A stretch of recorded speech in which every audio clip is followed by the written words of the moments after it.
तो खबरों के हेडक्वार्टर्स में आपका स्वागत है। खड़े हो तो बैठ जाओ और बैठे हो तो बैठे ही रहो, क्योंकि आज हम स्पाइडरमैन से लेके वेनम 3 से होके द बॉयज के सीजन 5 तक हर किसी पे झपटा मारेंगे। जैसे कि पहले तो अगर हमारे वेनम 3 के आखिरी नाच पे ही मारते तो फर्स्ट ऑफ ऑल भाई अब ये कंफर्म हो चुका है कि नल को प्ले करने वाले एक्टर और कोई नहीं, नॉर्मन रिडर्स तो बिल्कुल ही नहीं, बल्कि एमसीयू के क्लॉ यानी एंडी सर्किस होने वाले। ये लिटरली आंखों के सामने था, फिर भी किसी को नहीं पता चला। बट हाँ, जैसे सोचा था ये फिल्म में बस अपना दहशत दिखाने ही आएंगे, बिकॉज नल का स्क्रीन टाइम एक्चुअली 5 मिनट से भी कम का हो सकता है। ये बस डरा के ही निकल लेंगे, और फिर भी इसे कम मत समझना, क्योंकि पूरी ही फिल्म इनकी 1 घंटे 50 मिनट की होने वाली है आसपास। नहीं, 2 घंटा तो क्रॉस कर ही नहीं सकते ना, वो पाप हो जाएगा। इनफैक्ट मौके पे ऐसे हैट्रिक लेते हुए हमारे टॉम फुकिन हार्डी भाई ने भी ऐसे याद दिला दिया है फिर से कि ये उनकी आखिरी वेनम फिल्म ही होगी, ताकि बाद में तुम ऐसे कोई 4, 5, 6 मत मांगो। बट तुम चिंता मत करो, क्योंकि भाई आखिरी वेनम फिल्म बोला है, आखिरी वेनम का अपीयरेंस नहीं, समझे? स्पाइडरमैन 4 बताऊंगा, ठहर जाओ। फिर एमसीयू में चाहे देखो हल्क हमारे चोमू रह गए, बट इनका मेकअप करने एक और हल्क भी जल्द ही आने वाला है, क्योंकि रिपोर्टेडली मार्वल ने हमारे लोगन किम को एमेडियस चो यानी टोटली ऑसम हल्क के रूप में कास्ट कर दिया है। मे बी बहादुर नई दुनिया में ही दिखेंगे। देन इसी बीच देखो एक और इंटरेस्टिंग न्यूज भी मिली है कि विजन क्वेस्ट में आयरन मैन के हमारे दोनों ही एआई वॉइस असिस्टेंट्स यानी जेम्स स्टार्की का जारविस और केरी कॉन्डन की फ्राइडे दोनों ही दिखने वाले हैं, और वो भी ह्यूमन फॉर्म में। क्यों पूछोगे वो तो नहीं पता, बट कैसे पूछोगे तो वो भी नहीं मालूम। पर यहाँ पे ये डेफिनेटली मालूम है कि डीसी वाले पगला गए। डीसी स्टूडियोज पे करंटली एक डेथस्ट्रोक और बेन के एक टीम अप फिल्म पे काम चल रहा है। इसे लिखेंगे हमारे बहादुर नई दुनिया के राइटर रैंडी ऑर्टन,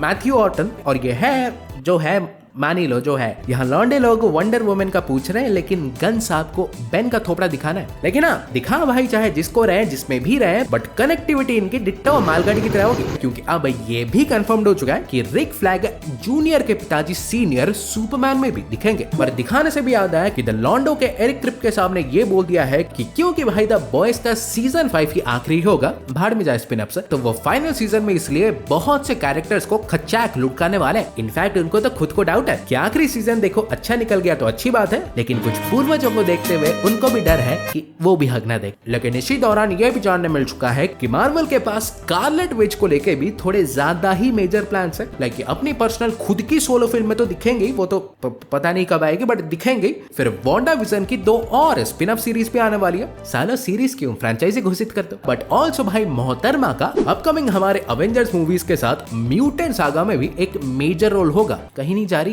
इसी दौरान देखो नोवा और लैंटन सीरीज की भी कास्टिंग ऐसे धड़ाधड़ चल रही है, बिकॉज जहां नोवा सीरीज का सुनने आया है कि टैनर गिलमैन और साथ ब्लू बीटल यानी जोलो मैरिडुआना ही सैम अलेक्जेंडर के रोल के लिए मार्वल के रडार में है। In fact guardians of the Galaxy से ग्लेन क्लोज और जॉन सी राइली भी ऑब्वियसली इसमें अपना रोल रिप्राइज करने वाले हैं। बट लैंटन सीरीज से भी जो खबरें आई हैं कि पहले तो हमारे काइल चैंडलर हैल जॉर्डन के रूप में कास्ट हो चुके हैं, और फिर बात रही जॉन स्टुअर्ट के लैंटन की, तो उसके लिए भी हमारे खूंखार एरन पेरे और Stephen James currently in talks है। पर अब फाइनली जाने हमारे स्पाइडी की खबर, तो खबरें बहुत हैं और बड़े बड़े भी हैं, तो बकल अप। लाइक पहले तो ऐसे हवाएं उड़ रही हैं कि स्पाइडरमैन 4 का title actually Spiderman king in black हो सकता है, और ये काला राजा है कौन ये तो तुमको पता ही है, और धुआं उठाए तो चिंगारी तो जली ही होगी। मतलब सोनी भाई एक्चुअली में कंसिडर कर रही है स्पाइडरमैन 4 को एक मैसिव क्रॉसओवर प्रोजेक्ट बनाने के लिए। फिर इनकी कास्टिंग्स भी ऐसे जोरों शोरों से चालू है, बिकॉज रिपोर्टेडली ये 2 नए मेल और फीमेल लीड्स के लिए एक्टर्स ढूंढ रहे हैं। So maybe just a guess, Harry और फेलिसिया। पर यही में देखो सबसे रापचिक खबर तो यह है कि अगर तुमको ऐसे थोड़ी भी आशंका थी कि हॉम टॉलैंड हमारे सिर्फ 1-2 स्पाइडरमैन और अवेंजर्स की फिल्म्स बना के निकल लेंगे, तो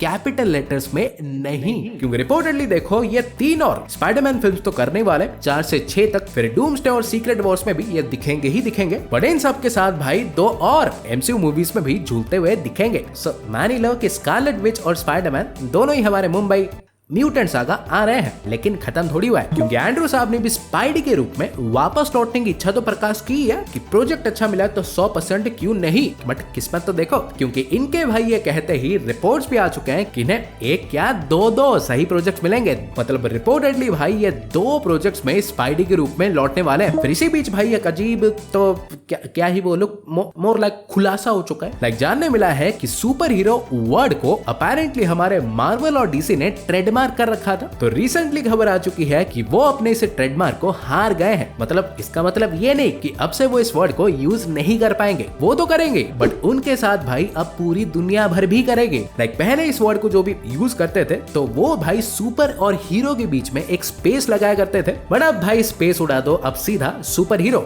मतलब अब पड़ोस का चिंटू भी अपने आप को सुपर हीरो बता सकता है और तुम उसका कुछ घंटा उखाड़ नहीं सकते। देन पीकी फुकिंग ब्लाइंडर्स से भी हमारे किलियन मर्फी का फर्स्ट लुक मिल चुका है। सफेद बाल भी इन्हें बैड एस दिखने से नहीं रोक पाई। इनफैक्ट अबॉमिनेशन जैसी तो बात है ही कि इस फिल्म को थिएटर में ना दिखा के नेटफ्लिक्स पे दिखाना, बट टिम रॉथ भी भाई इसमें कास्ट हो चुका है। पर जो जिसमें होना हो, but now it's time for rapid reports. हमारे निकोलस केज के स्पाइडर नॉयर का फर्स्ट लुक मिल चुका है और निकोलस केज तो बढ़िया दिख ही रहे हैं, बट बढ़िया के साथ ये कॉमिक एक्यूरेट भी दिखेंगे क्योंकि बेसिकली इनका स्टंट डबल भी दिख गया। इवन एक और पिक से ये भी कंफर्म हो गया कि फिल्म में सिल्वर मैन भी एक एंटेगोनिस्ट के रूप में दिखने वाला है। फिर ज्ञान कार्लो एस्पोसितो जी ने भी कंफर्म कर दिया कि कप्तान अमेरिका बहादुर नई दुनिया में उनके कैरेक्टर के पास सुपर पावर्स भी होंगे, सिर्फ ऐसे ठाई ठाई नहीं करने वाले। देन आया कैस यानी स्टॉर्म फ्रंट जी ने भी बोल दिया है कि द बॉयज का स्पिन ऑफ वॉर राइजिंग बहुत ही मस्त होने वाला है। उन्होंने रिसेंटली ऐसे स्क्रिप्ट पढ़ी थी, ये टेक प्लेस करेगी हमारे 1950s में और इसमें हमें फाइनली सोल्जर बॉय का भी ओरिजिन देखने मिलेगा। फिर आखिर में जहां भाई एक्समैन 97 के सीजन 2 का कंफर्म हो चुका है कि 2026 को आएगी, तो वहीं में हमारे डीसी से